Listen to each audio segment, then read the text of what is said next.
Je vous propose de faire une lecture dans la première épître des Thessaloniciens, chapitre 5, et à partir du verset 1er. Je crois que c'est une lecture d'actualité. Je la méditais ce matin. Ça va être déjà plusieurs fois dans notre vie spirituelle que nous avons été fortifiés par le message délivré par l'apôtre Paul. Alors je lis. Pour ce qui est des temps et des moments, vous n'avez pas besoin, frères, qu'on vous en écrive, car vous savez bien vous-même que le jour du Seigneur viendra comme un voleur dans la nuit. Quand les hommes diront paix et sûreté, alors une ruine soudaine les surprendra, comme les douleurs de l'enfantement surprennent la femme enceinte, et ils n'échapperont point. Mais vous, frères, vous n'êtes pas dans les ténèbres pour que ce jour vous surprenne comme un voleur. Vous êtes tous des enfants de la lumière et des enfants du jour. Nous sommes point de la nuit, ni des ténèbres. Ne dormons donc point comme les autres, mais veillons et soyons sobres, car ceux qui dorment, dorment la nuit, et ceux qui s'enivrent, s'enivrent la nuit. Amen. Eh bien, c'est là un verset qui s'adresse à tous ceux qui croient dans la résurrection des morts en Christ, qui croient aussi dans l'avènement du Fils de Dieu, qui viendra, eh bien, un jour, et que ce jour ne nous surprenne pas.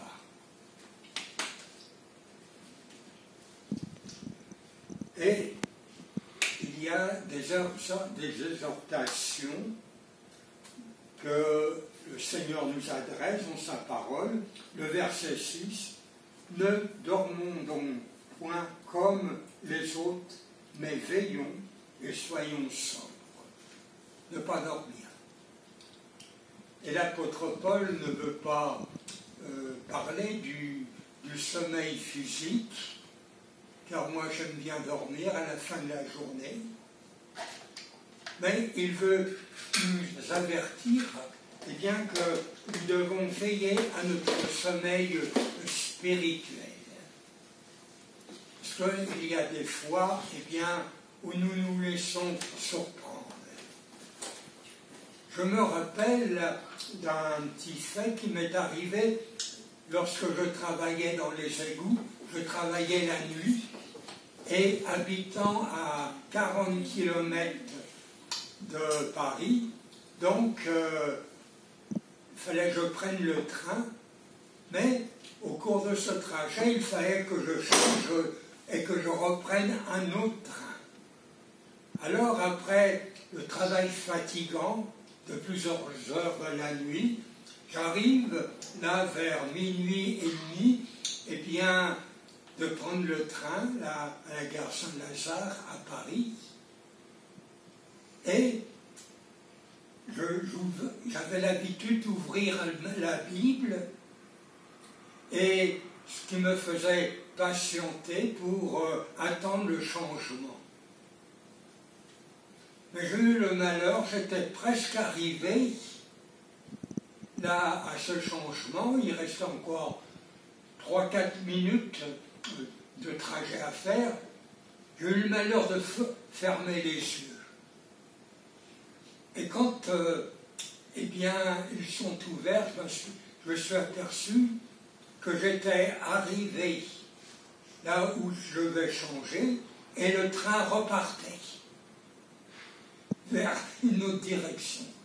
Ah, me voilà bien, me dis-je. Alors, j'ai attendu là la prochaine station, et j'ai eu à peu près 15 bornes à faire à pied. Il était près de 1h30.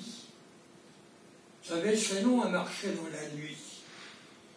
Et dans la région parisienne, on ne peut pas faire de l'autostop. Et là, mes amis, ça a été pour moi, comme dit l'apôtre Paul, eh bien, que nous devons veiller à ne pas nous endormir. Et puissions donc chaque jour nous rappeler, eh bien, de cette exhortation. Car le Seigneur viendra comme un voleur dans la nuit. Et ça sera vraiment une tristesse. Et bien pour ceux qui seront là laissés sur la terre, qui n'auront pas attendu, qui n'auront pas été vivants, qui n'auront pas été réveillés pour son retour. Alors que le Seigneur nous garde. Mais vous savez, l'apôtre Paul adresse beaucoup d'exhortations pour nous donner d'être éveillés. Et il y a une exhortation, c'est dans le livre de l'Épître des Éphésiens, aux Éphésiens, chapitre 5, qui a toujours, disons, été pour moi un avertissement. Éphésiens chapitre 5 et le verset 14. Nous le connaissons tous, ce verset. Et c'est pour cela qu'il est dit, réveille-toi, toi qui dors, relève-toi d'entre les morts, et Christ t'éclairera. Mes amis, je ne sais pas si, en lisant ce verset, parce que nous l'avons tous lu à plusieurs occasions, est-ce que nous avons pris conscience que c'était aussi là un avertissement que nous devons retenir. Mes amis, quelle différence y a-t-il entre quelqu'un qui est mort et quelqu'un qui dort? Je me suis demandé s'il y avait une différence. Eh bien, il n'en a pas. Il n'y a pas de différence entre celui qui est mort et celui qui dort. Simplement, les deux ne font rien. Bien sûr, quand on dort, on se distingue par un bruit de ronflement, c'est tout. Mais sur le plan spirituel, eh bien, un mort ou quelqu'un qui dort ne fait rien pour le Seigneur. Et cela doit être aussi pour nous, eh bien, un avertissement. Que fais-je pour lui? Est-ce que je suis réveillé? Ou alors, je suis mort? Vous savez, on a cette prétention de dire « Oh, telle religion est morte, telle religion, eh bien, a perdu la vie. » Mais mes amis, il faut veiller. Et le bon moment, eh bien, de voir si nous sommes vivants, eh bien, c'est lorsqu'on travaille pour le Seigneur. Soit dans la prière, dans le service, soit, eh bien, dans l'évangélisation, ou la visite d'un frère ou d'une sœur. C'est là, eh bien, ce qui révèle que nous sommes réveillés. Et que le Seigneur, eh bien, puisse toujours être celui qui nous réveille. Et que nous puissions nous mettre là, dans le service qu'il nous demande, jour après jour. Ainsi nous prouverons eh bien, que le Seigneur peut venir je suis prêt à l'accueillir. Et vous savez, mes amis, on a tous lu dans des livres des grands réveils religieux. On a été émerveillés de l'œuvre du Seigneur lors de ces réveils, parce que les églises étaient réveillées, les assemblées étaient pleines de vie, pleines de force pour servir le Seigneur, pour témoigner. Elles étaient réveillées. Et c'est là parce qu'elles étaient réveillées que Christ pouvait les éclairer sur son œuvre. Alors, soyons de ces personnes, et bien de ces chrétiens qui, jour après jour, eh bien, se lèvent le matin et se recouchent après avoir fait l'œuvre que le Seigneur leur a demandé.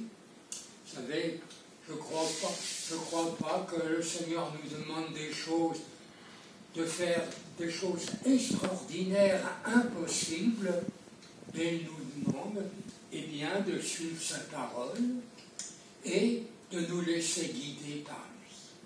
Quand nous sommes réveillés, c'est là que Christ nous éclaire, qui nous parle par son esprit. Alors ce soir, eh bien, nous disons au Seigneur oui. Eh bien, c'est vrai que il y a des ténèbres, il y a du sommeil autour de moi, mais je préfère, eh bien, que chaque jour tu me rappelles, eh bien, que tu reviens bientôt. Et c'est cela que je veux laisser sur votre cœur. Là, l'avènement du Seigneur est proche, mes bien-aimés. Oh, cela ne vient pas de moi seulement, que de proclamer que Jésus revient bientôt. Mais c'est sa parole qui le dit. Je finirai, eh bien, ce court message par une exhortation toujours de Paul dans l'Épître aux Romains, chapitre 13. Épître aux Romains, chapitre 13.